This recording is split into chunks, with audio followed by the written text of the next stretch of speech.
Shejti ditës 7 tetor, Zoja Ruzare, një festë e lindur nga historia e shpëtimit. Festa e Zojes së bekuar të Ruzares që kremtohet me 7 tetor, ka një histori të pasur dhe të lidhur ngushtë me ngjarje vendimtare të krishtërimit. Ajo u themelua pas betejës së Lepantos në vitin 1571, një betejë që shënoi kthes në përballjen e botës së krishterë me perëndorinë osmane. Në atë kohë Papa Piu i V, i vëdijshëm për rrezikun që kërcënonte Evropën e krishterë, ftoi gjithë popullin besimtar të mbështetej në fuqinë e lutjes, duke ju drejtuar Zojes së bekuar përmes Ruzares. Ndërsa flota e krishterë ndeshej me atë osmane, kudo në Evropë njerëzit luteshin me Ruzare. Fitoria që erdhi e pashpjegueshme sipas shifrave dhe forcave të barabarta, u njoh si fryt i ndërhyrjes së Marisë. Në kujtim të kësaj fitoreje, Papa shpalli festën e Zojes së Fitores, e cila më vonë u quajt Zoja Ruzare. Festa u bë edhe më universale pas fitoreve të tjera të krishtërimit mbi osmanet. Në Vjenë në vitin 1683 dhe Varadin 1716. Pas këtyre ngjarjeve, Papa Klementi XI e shtriu këtë festë për të gjithë kishën, duke vendosur fillimisht të dielën e parë të tetorit e më pas me 7 tetor, ku qëndron edhe sot. Përveç në lashtësi, edhe në kohët më të reja, popujt katolik e kanë përjetuar fuqinë e Ruzares. Kujtojmë këtu edhe luftën për atë në Kosovë, ku shumë ushtarë dhe familje gjetën forcën dhe ngushëllimin pikërisht në këtë lutje të thjeshtë.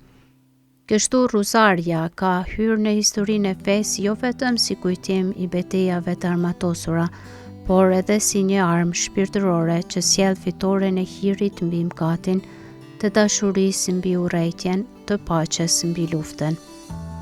Ruzaria, një lutje e lindur nga përvoja e kishës. Shumë shekuj para Lepantos, Ruzaria kishte filluar të merrte formën që ne njohim sot. Një rol të madh pati kartuziani Adolf von Essen dhe nxënësit i Dominikun nga Prusia në shekullin e 15. Ata ndihmuan që lutja të falemi Mari të lidhej me meditimin mbi jetën e Jezu Krishtit. Dominiku shpiku një mënyrë të veçantë për të mos humbur përqendrimin gjatë lutjes, ndau jetën e Krishtit në 50 fjali të shkurtra, të cilat i lidhte me çdo Ave Maria. Kështu lindi Ruzaria si një ungjill i thjeshtë i arritshëm për çdo njeri. Përhapja më e madhe erdhi përmes dominikanëve, veçanërisht me Alanus de Rupe, i cili e shpalli Ruzaren si oficio i Marisë dhe themeloi vllazëritë e posaçme për të përhapur atë. Në shekujt që pasuan, forma Ruzares u bë më rregullt. 150 Ave Maria të ndara në 15 mistere, duke medituar mbi gëzimin, dhimbjen dhe lavdinë e Krishtit. Me vonë Papa Shën Gjoni Pali II shtoi edhe një sëri të 4, misteret e dritës, për të pasuruar edhe më shumë meditimin mbi jetën publike të Jezu Krishtit.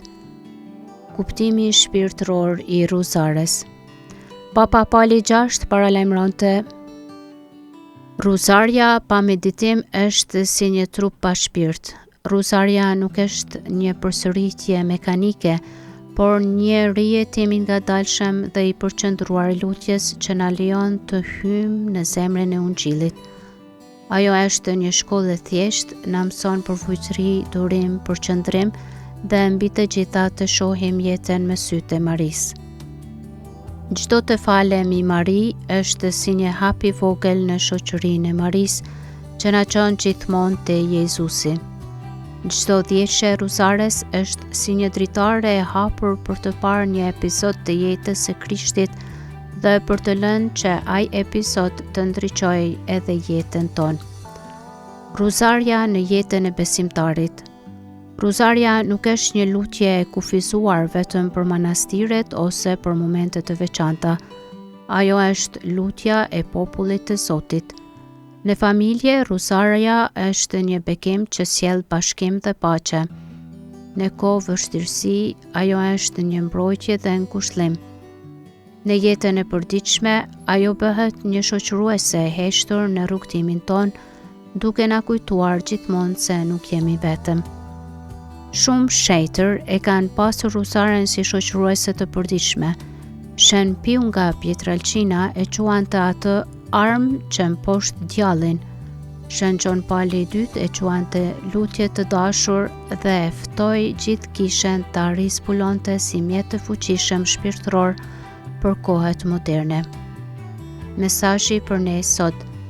Në një botë të shpërqendruar, Ruzaria na rikthen në qetësi dhe meditimin mbi misteret e fesë. Në një shoqëri që shpesh e harron Zotin, ajo është një përkujtesë se historia nuk është vetëm politika apo ekonomi, por mbi të gjitha një histori shpëtimi. Në jetën personale, Ruzaria na mëson të shohim gjithçka me sytë e Marisë, me besim dhe përvujtëri. Festa e Zojes së bekuar të Ruzares na fton ta falenderojmë Zotin për ndërmjetësimin e Marisë në historinë e kishës dhe të rizbulojmë bukurinë e kësaj lutjeje. Ruzaria është një dhuratë e thjeshtë, por me fuqi të madhe. Ajo na çon te Krishti, na formon në besim, na mbron nga tundimet dhe na sjell paqe. Në ditën e sotme, le të marrim sërish Ruzaren në dorë, si një shoqëruese të jetës sonë shpirtërore, duke besuar se me Marin mund të fitojmë çdo betejë, jo vetëm ato historike, por mbi të gjitha betejat e brendshme të shpirtit.